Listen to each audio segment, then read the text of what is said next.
Also spotted the former Deputy President and former President Motlanthe also about to cast his ballot in Johannesburg, I understand. He's speaking to the media. Let's listen in.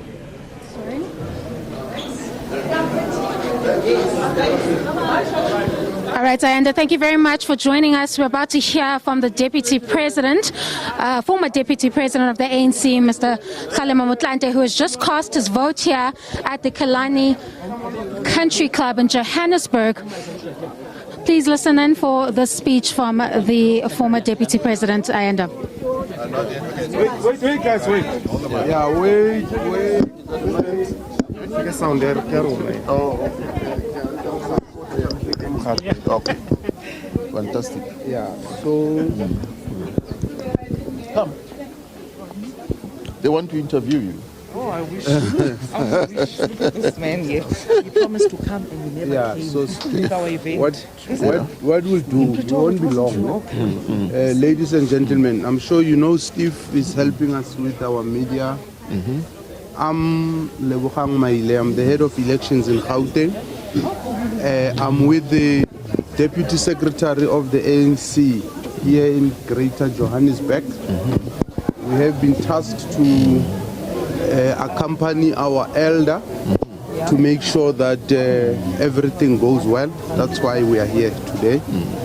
And this briefing is just going to be him expressing himself on how he feels about what has just taken place.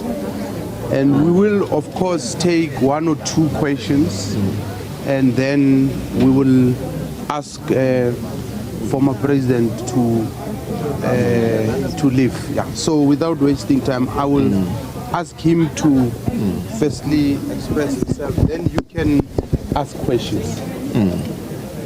Well, good morning.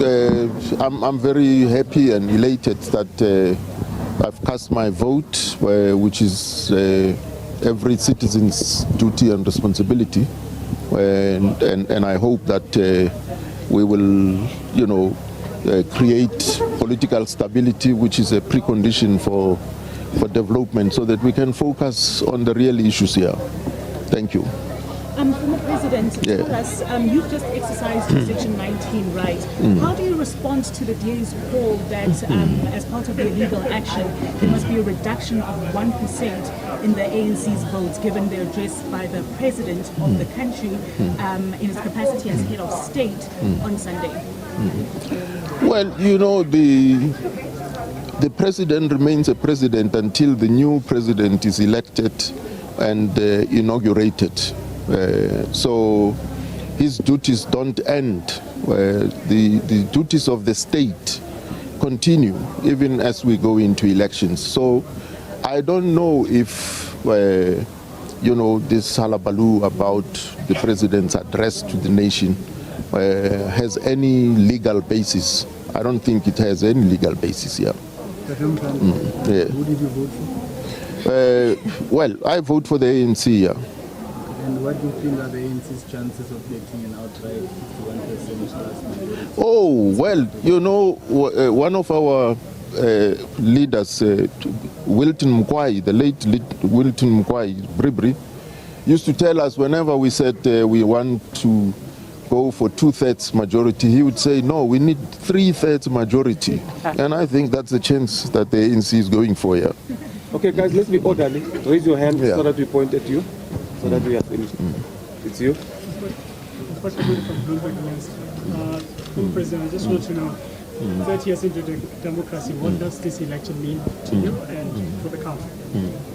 Well, 30 years is a milestone. There will be 60 years as a milestone. There will be 100 years as a milestone.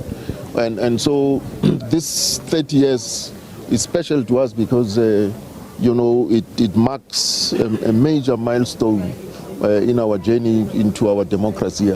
And we are building this democracy because democracy is not a complete package that, once declared, takes care of every facet of life.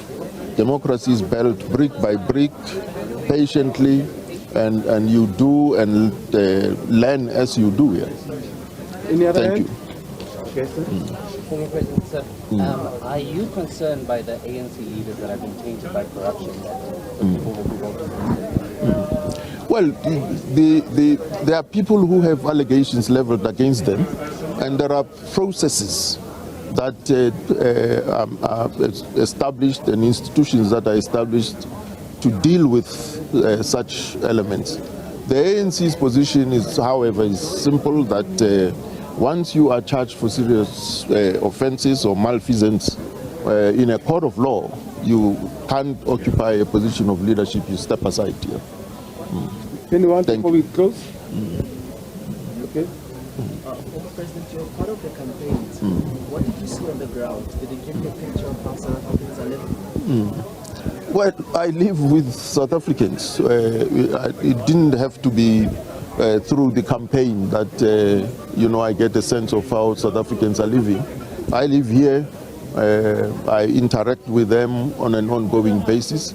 And I was well aware of the conditions under which our people live here. Okay. Can we close it? Okay. Thank you. Ladies and gentlemen, thank you very much. Thank you.